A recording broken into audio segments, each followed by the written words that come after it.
अकबर बीरबल की कहानी। पंडित जी। शाम ढलने को थी। सभी अंगतुत धीरे धीरे अपने घरों को लौटने लगे थे। तभी बीरबल ने देखा कि एक मोटा सा आदमी शर्माता हुआ चुपचाप एक कोने में खड़ा है। बीरबल उसके निकट आता हुआ बोला, लगता है तुम कुछ कहना चाहते हो। बेहिचक कह डालो जो कहना है।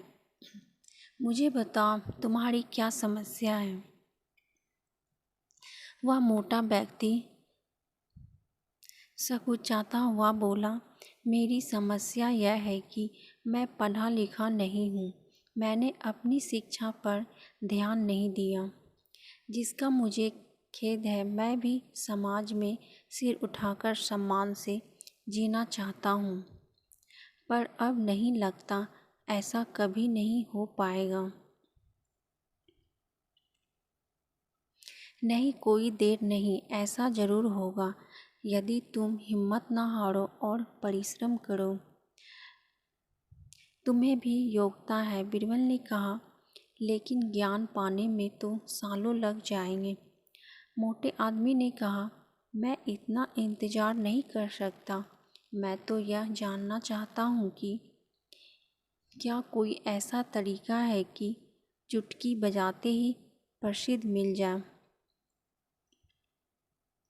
प्रसिद्ध पाने का ऐसा आसान रास्ता तो कोई नहीं है, बीरबल बोला। यदि तुम वास्तव में योग और प्रसिद्ध कहलवाना चाहते हो तो मेहनत तो करनी ही होगी। वह भी कुछ समय के लिए।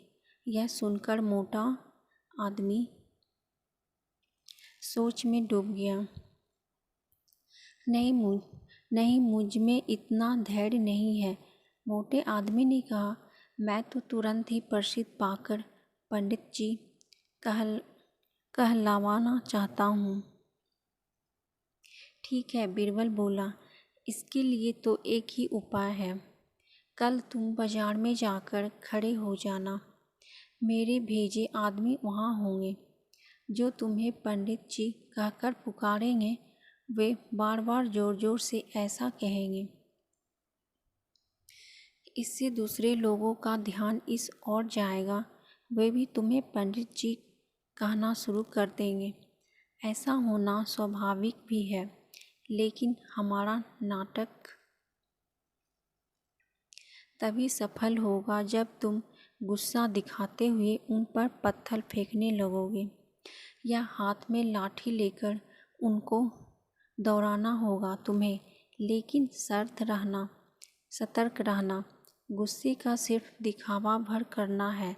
तुम्हें किसी को चोट नहीं पहुंचनी चाहिए। उस समय तो वह मोटा आदमी कुछ समझ नहीं पाया और घर लौट गया।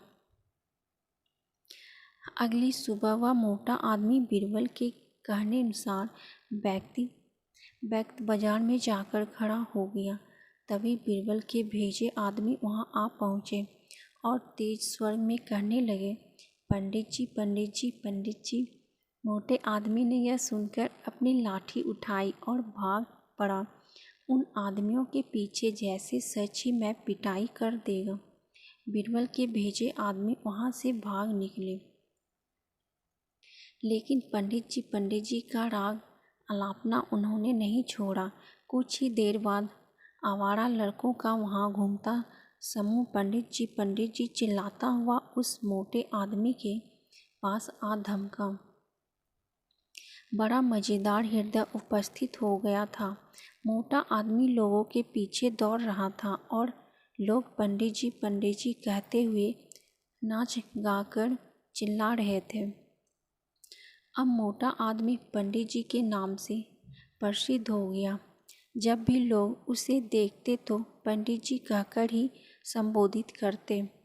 अपनी ओर से तो लोग यह कहकर उसका मजाक उड़ाते थे कि वह उन पर पत्थर फेंकेगा या लाठी लेकर उनके पीछे दौड़ेगा। लेकिन उन्हें क्या पता कि मोटा तो चाहता ही नहीं था। वह प्रसिद्ध तो होने ही लगा था। इसी तरह महीने बीत गए। मोटा आदमी भी थक चुका था। वह यह भी समझ गया था कि लोग उसे सम्मानवत पंडित जी नहीं कहते हैं, बल्कि ऐसा कहकर तो वे उसका उपहास करते हैं। लोग जान गए थे कि पंडित जी कहने से उसे गुस्सा आ जाता है। वह सोचता था कि शायद लोग मुझे पागल समझते हैं। यह सोचकर वह इतना परेशान हो गया कि फिर से बीरबल के पास जा पहुंचा। वह बोला, मैं मात्र पंडित जी कहलाना नहीं चाहता। वैसे मुझे स्वयं को पंडित कहलवाना पसंद है और कुछ समय तक यह सुनना मुझे अच्छा भी लगा, लेकिन अब मैं थक चुका हूँ। लोग मेरा सम्मान नहीं करते, वो तो मेरा मजाक उड़ाते। मोटे आदमी को वास्तविकता का आभास होने लगा था। मोटे आदमी को यह कहता देख बीरबल हंसता हुआ यह बोला, मैंने तो तुमसे पहले ही कह दिया था कि तुम बहुत समय तक ऐसा नहीं कर पाओगे। लोग तुम्हें वह सब कैसे कह सकते हैं जो तुम हो ही नहीं। क्या तुम उन्हें मूर्ख समझते हो? जाओ, अब कुछ समय किसी दूसरे शहर में जाकर बिताओ। जब लौटो तो उन लोगों को नज़रअंदाज कर देना जो तुम्हें पंडित जी कहकर पुकारे।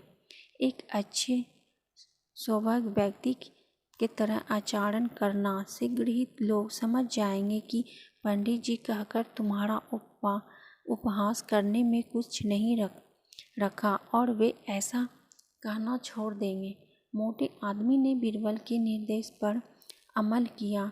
जब वह कुछ माह बाद दूसरे शहर से लौटकर आया तो लोगों ने उसे पंडित जी कहकर परेशान करना चाहा, लेकिन उसने कोई ध्यान न दिया। अब वह मोटा आदमी खुश था कि लोग उसे उसके असली नाम से जानने लगे। वह समझ गया कि प्रसिद्ध पाने की सरल राह कोई नहीं है। तो कैसी लगी दोस्तों आप सबको अकबर बीरबल की कहानी?